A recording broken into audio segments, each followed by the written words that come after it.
안녕하세요. 무더운 여름이 벌써 다가왔음을 느끼며 오늘의 영화 분석반 진행해볼까 합니다. 저는 권희혁입니다. 오늘은 재현 씨와 함께합니다. 안녕하세요. 명재현입니다. 오늘 분석할 영화는 뭔가요? 오늘 분석할 영화는 단편 영화 6월입니다. 이병현 감독의 한예종 영화과 졸업작품입니다. 25분의 짧은 러닝타임을 가지며 제2회 서울무용영화제 최우수 작품상 외 4곳의 영화제에서 수상한 이력이 있다고 해요. 이병윤 감독은 영화 속 좀비의 움직임을 창조했다고 해요. 미디어 속 일반적인 좀비의 움직임을 따라하기 싫어서 새로운 움직임을 연구했다고 할 정도로 영화에 열정을 쏟으셨어요. 와, 벌써부터 매력적인데요? 무척 기대됩니다. 어느 학교의 교실. 학생들의 자세는 흐트러져 있고 이중 6월은 눈을 깜빡이는 것에서 시작해 점점 몸 전체로 움직임이 퍼지고 있습니다. 이때 선생님이 들어오고 아이들은 급하게 자세를 정돈합니다. 6월은 선생님의 교탁 서랍 속 발레 슈즈를 발견합니다. 점심시간 중 반에 한 아이가 쓰러져 발작을 일으키고 복도에선 비명이 들립니다. 좀비처럼 움직이는 아이들. 6월은 복도로 나가 이어폰을 끼고 좀비가 된 아이들의 움직임에 맞춰 춤을 춥니다. 규율을 중요시하는 선생님들은 6월의 짓이라고 생각하여 6월을 쫓기 시작합니다. 6월이 도망치는 곳마다 사람들은 알 수 없는 감염성 질환으로 표현되는 6월의 몸짓에 감염됩니다. 6월은 다시 학교에 돌아오고 담임 선생님은 교무실에서 발레 슈즈를 꺼내놓은 채 움직이는 몸을 억제하고 있습니다. 6월은 그런 선생님께 해림 선생님 뭐 어때요? 괜찮아요. 라는 대사와 함께 춤을 출 수 있도록 이끌어냅니다.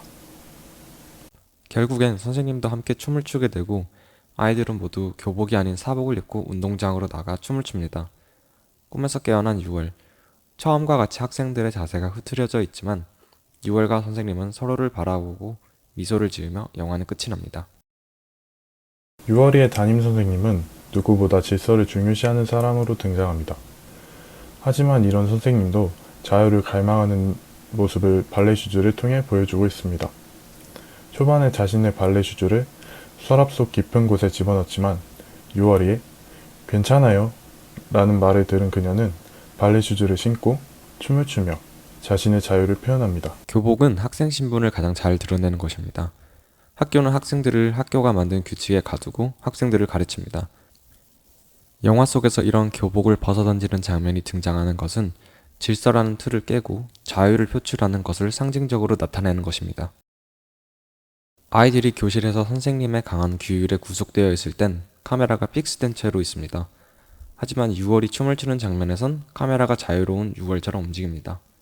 댄스 영화인 만큼 인물들의 움직임이 크기 때문에 고정되게 찍는 것이 아니라 계속해서 인물들의 움직임을 따라가는 트래킹 샷을 많이 사용했습니다.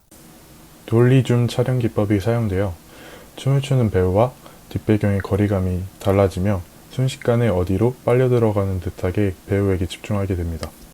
TV 속 앵커는 TV라는 프레임 안에 갇혀있는 인물로 그녀의 표정을 보면 6월을 향한 원망, 슬픔과 같은 감정이 표정으로 드러납니다. 이는 어딘가에 6월처럼 자유롭고 싶지만 자유로울 수 없는 자리에 위치한 사람들의 슬픔을 대변하는 것으로 보입니다. 저는 6월이 색감이 굉장히 좋은 영화로 생각합니다. 낮은 콘트라스트와 넓은 다이나믹 레인지로 안부와 하이라이트 모두가 보이는 디테일함이 살아있죠.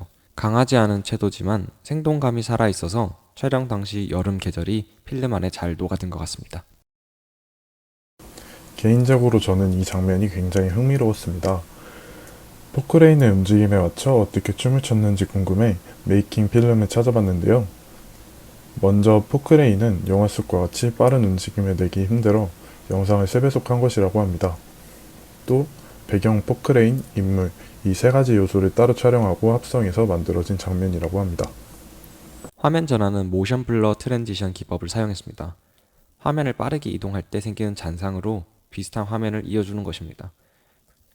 일반 컷 편집에 끊기는 느낌보다 이어지는 느낌을 주는 효과로 이번 작품의 춤처럼 동작이 이어져야 하는 장면에서 쓰기 적합합니다. 이번 작품에서도 춤을 출 때 주로 사용되었습니다.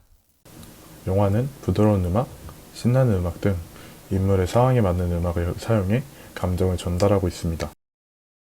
6월은 졸업작품이라는 한정적인 제작 환경에서 뽑아낸 최고의 작품이라는 생각이 들었어요. 그저 좀비 댄스 영화인 줄 알았지만 분석을 하면서 작품 속에 녹아있는 주제를 보게 되니 굉장히 좋은 이야기를 하고 있었다는 점을 알게 되었죠. 음악과 춤이 어우러져 영화의 분위기를 만들고 아름다운 작품이 탄생했다고 생각해요. 규칙과 자유, 그 사이에 이상적인 세계를 그려나가는 영화가 아닐까요? 자의와 규칙의 공존, 그리고 화합을 그려내는 영화 6월. 다가오는 여름, 저희와 함께 시원하게 관람해보는 게 어떨까요? 그럼 오늘의 영화 분석반은 이만 물러가겠습니다. 안녕!